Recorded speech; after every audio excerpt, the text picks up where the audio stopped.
Buenas, vamos a hacer un repaso de lo que hemos hecho hasta acá. Estoy tomando un texto de Paul Sink. Este libro es del año 2000, me parece que es del 2008, 2009.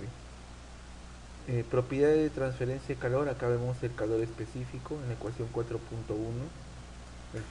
El calor específico es la cantidad de calor que necesita un kilo de masa para que éste eleve un grado.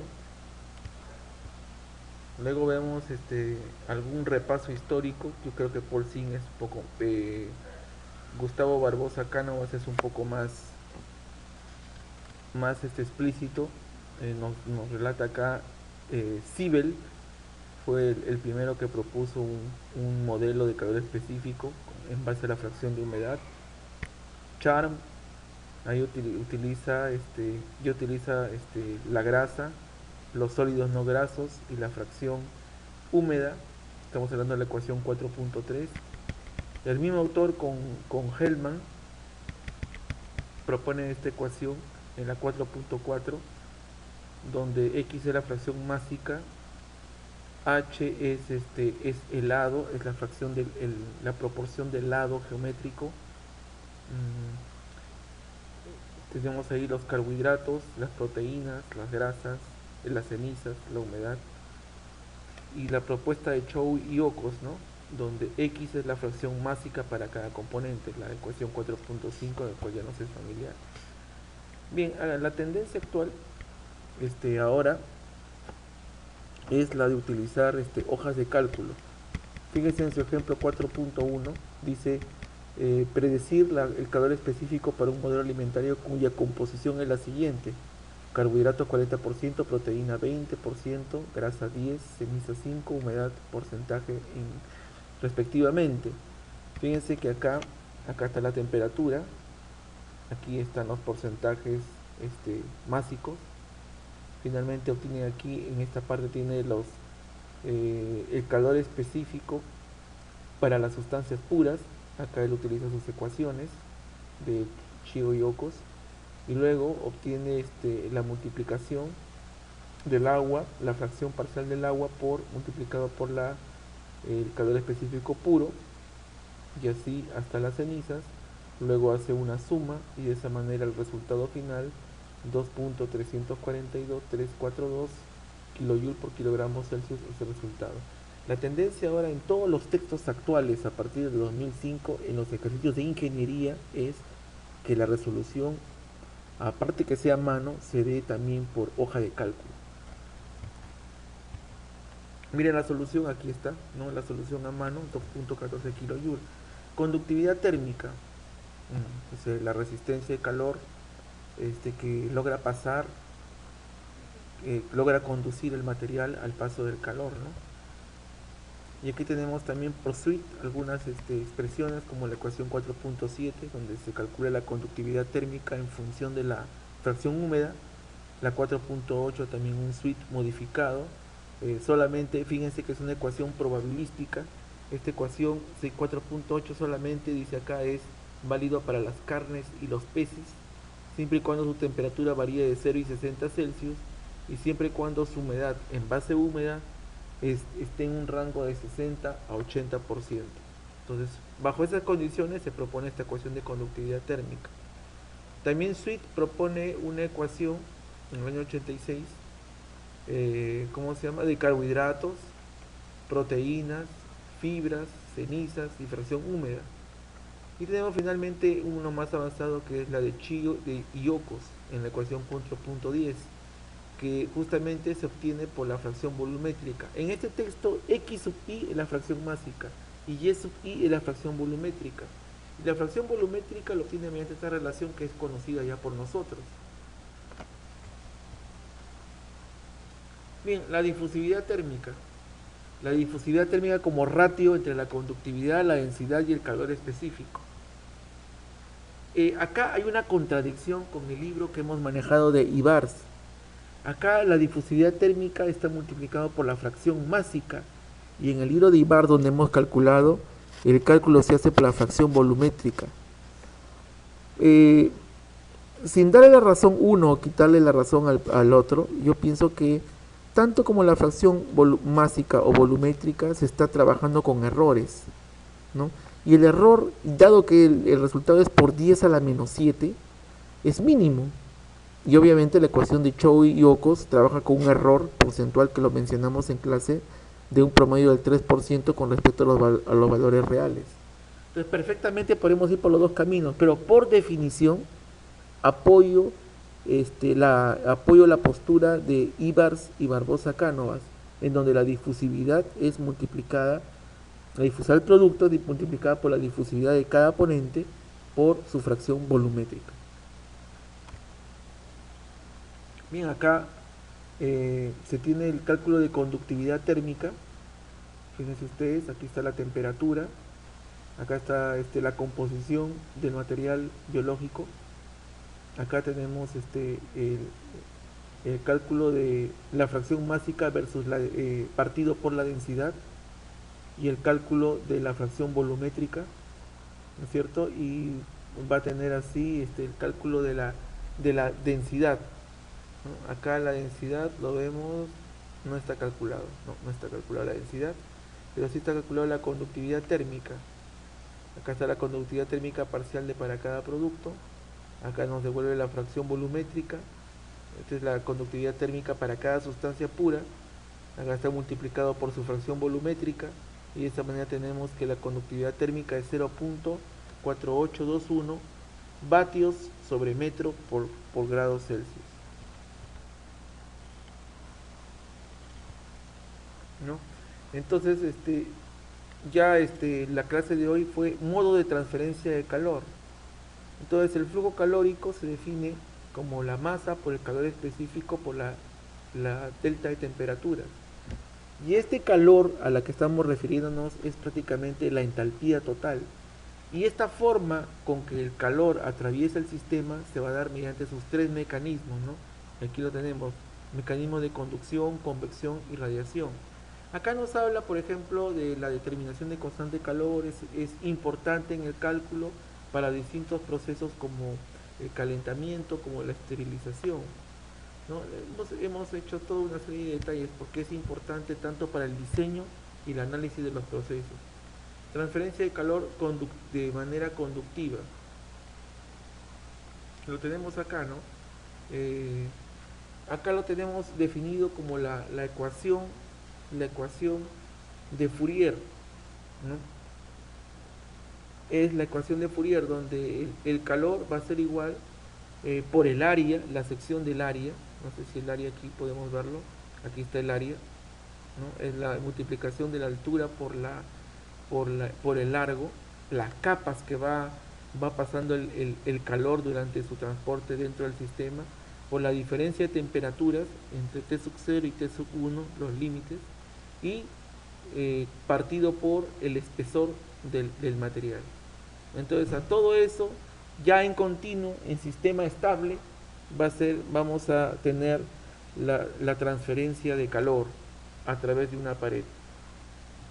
Bien, acá tenemos explicado la ley de Fourier, ¿no? La ley de Fourier va a ser directamente proporcional al área que atraviese, y mediante el ratio entre la temperatura y la distancia que cruce. Vamos a entender este tema, espérense un rato, de una manera gráfica, ¿no? Aquí, por ejemplo, vamos a tener la temperatura y el espacio recorrido por el calor. Se pone el signo negativo indicando la dirección del calor. Acá tenemos la ecuación, el ejemplo 4.3. Vamos a hacer muchos ejemplos. En donde tenemos aquí un bloque, un material, la temperatura 110 a 90 Celsius, tenemos un espacio de 1 centímetro, y nos dice acá el lado de una placa de acero inoxidable con un espesor de 1 centímetro es mantenido a 110 Celsius en una cara, y la otra cara a 90 Celsius. Se asume que las condiciones se encuentran en estado estable. Calcule calcule el flujo de transferencia de calor por unidad de área a través de la placa. La conductividad térmica del acero inoxidable es de 17 vatios sobre metro por grado Celsius. El espesor de la placa es 1 centímetro. La temperatura en una cara es de 110 Celsius. La temperatura en la otra cara es de 90 Celsius. La conductividad térmica del material es 17 vatios metro grado Celsius. Entonces se aplica la ecuación de Fourier en la ecuación 4.17, ¿no? La que teníamos acá, 4.17. Esta ecuación de Fourier va a ser aplicado acá y se les pone, ¿no? 17 vatios por 1 metro cuadrado, se asume que sobre unidad de área, por la diferencia de temperaturas, por 0 menos 0.01, 0 menos 0.01, para que así se elimine el negativo, y de esa manera calculamos el flujo calórico.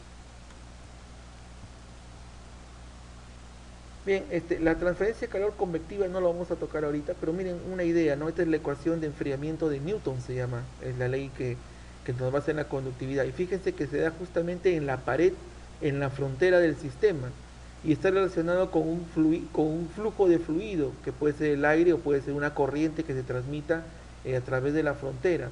¿Recuerdan cuando les hice soplar, que soplen el dedo y el cambio de sensación térmica que se daba sobre la piel, asumiendo y graficando prácticamente una transferencia de calor por convección? Este tema lo vamos a tratar en su momento. Este es un ejemplo clásico de convección, ¿no? Que se da solamente en la última cara, en la frontera del cuerpo. Esta es la transferencia de calor por radiación, y la ecuación que gobierna la transferencia de calor por radiación se llama la ecuación de Stefan y Boltzmann. Vamos a ver sus partes. Aquí está un ejemplo, y lo que vemos ahora, ¿no? El estado de transferencia, la transferencia de calor en estado estable. Fíjense ustedes ahí, acá tenemos un cuarto de refrigeración, acá tenemos el medio ambiente a 20 Celsius y el cuarto de refrigeración a 6 Celsius. Y su distribución de temperaturas a lo largo del sistema, a lo largo del material. Bien, aquí lo que vamos a preocuparnos es por la forma geométrica. Miren ustedes aquí la transferencia de calor conductivo, es decir, a través del cuerpo, a través de un cuerpo rectangular, de una placa. Aplicamos la ecuación de Fourier. Aquí la situación es que mediante la geometría se va a plantear la ecuación diferencial. Entonces, acá tenemos el lado X, el lado Y, que son los límites del sistema, y juntos se tienen un concepto que se llama el circuito de resistencia térmica, porque todo el paso desde T1 a T2, el cuerpo va a presentar una resistencia al paso del calor. Entonces, las condiciones de frontera se van a dar desde la primera distancia, desde X1 y temperatura 1, desde el límite inicial hasta el límite final en donde el calor abandona.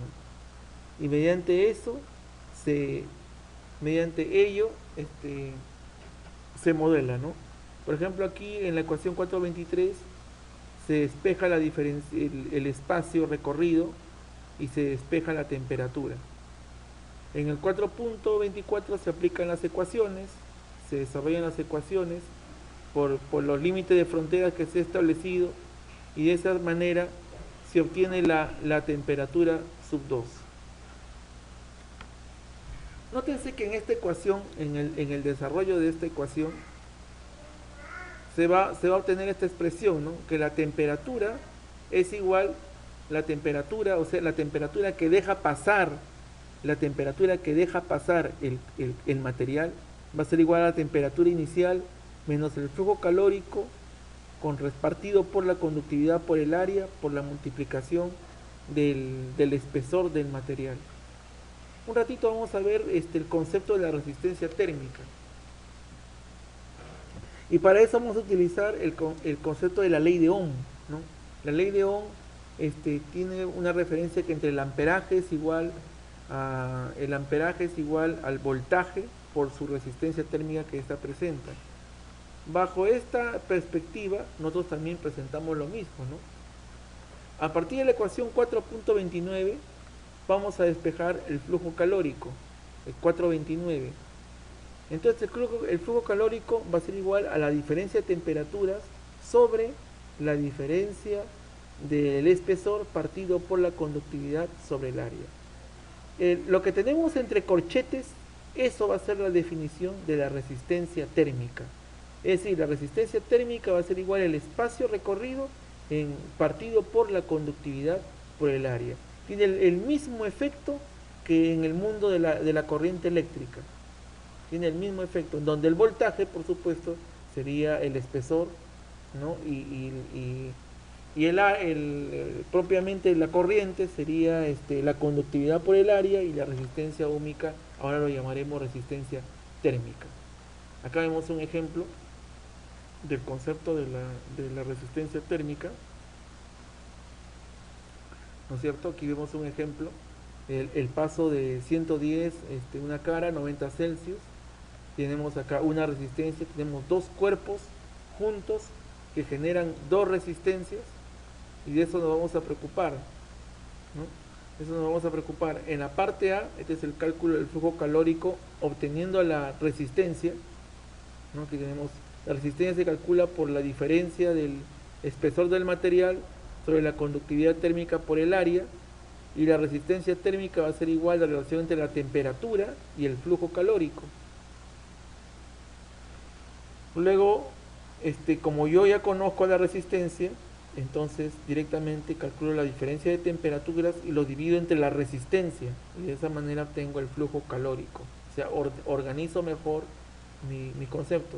Ahora fíjense en la resistencia, el concepto de la resistencia con dos cuerpos juntos, ¿no? Entonces tengo acá 110, 90 Celsius, y hay una temperatura T que es la que limita a ambos cuerpos. Calculo la resistencia acá, sería 0.005 centímetros para el bloque 1. Entonces 17 vatios, la resistencia es 2.94. Entonces se rearregla acá la temperatura T, que es lo que nos está preguntando acá, cuál es la temperatura T en este punto. La temperatura T en este punto, sabiendo que 110 es un lado, 90 es el otro lado. Entonces la temperatura T va a ser igual, si se despeja, temperatura sub 1 menos calor por su resistencia. La temperatura T es conducido por 100 Celsius. Vamos a ver ahora acaso el transferencia de calor conductivo a través de tuberías. Y más o menos el concepto de la tubería es esto, ¿no? Es la transmisión radial, partiendo de en medio. Y el equivalente al espesor sería la diferencia de radios. Entonces, según la ley de Fourier se modifica, es igual a conductividad por área por cambio de temperatura por cambio al radio, pero el área de un círculo es igual a 2pi por R por L, y a la hora de integrar nos va a quedar de esta manera, ¿no? Nos va a quedar en la ecuación 439, calor radial de transmisión radial es igual a 2pi por la longitud, por la conductividad térmica, por la diferencia de temperaturas, partido por el logaritmo natural de la exposición de los dos radios. Bueno, y acá tenemos también el concepto de la resistencia, tal como pasaba en el mundo de la resistencia térmica en el cuerpo rectangular. Esta es la resistencia térmica, pero en el mundo de las tuberías. Acá tenemos un ejemplo que, claro, vamos a hacer ejemplos, ¿no es cierto? Aquí, para que ustedes tienen acá el cuerpo, ¿no? La 115 Celsius es la parte del radio interno, y 90 Celsius la parte externa, ¿no es cierto? Aquí lo vemos un corte, y aquí está el concepto de la resistencia, se va a dar entre 115 Celsius y 90 Celsius, se da la resistencia del calor. Es decir, este es un cuerpo, una tubería que se está enfriando y adentro está circulando un fluido. Calculamos la resistencia térmica, acá ustedes pueden ver rápido los valores. Aquí está espesor de la tubería, diámetro interno, conductividad térmica, longitud, temperatura interna, temperatura externa. La ecuación va a ser igual al logaritmo natural entre la exposición de los dos radios. Usted lo desarrolla. Y acá tenemos conducción de calor en sistemas de multiredes, ¿no? Acá tenemos las paredes rectangulares en varias etapas.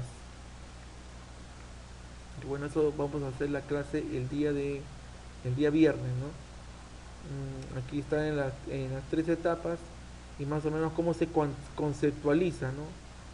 Para obtener la ecuación de Fourier y obtener las resistividades cuando se trata de un cuerpo de triple placa, ¿no?